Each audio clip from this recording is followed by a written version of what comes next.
Karnataka government launches Oxybus service to aid COVID-19 patients. Each makeshift Oxybus supports up to 8 patients.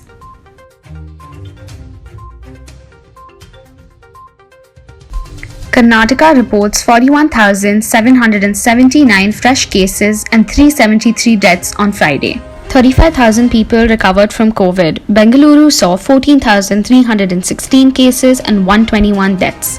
Oxygen banks have been set up in every district in Delhi to give a boost to the fight against coronavirus. Coronavirus patients in home isolation can ask for home delivery of these oxygen concentrators at their doorsteps.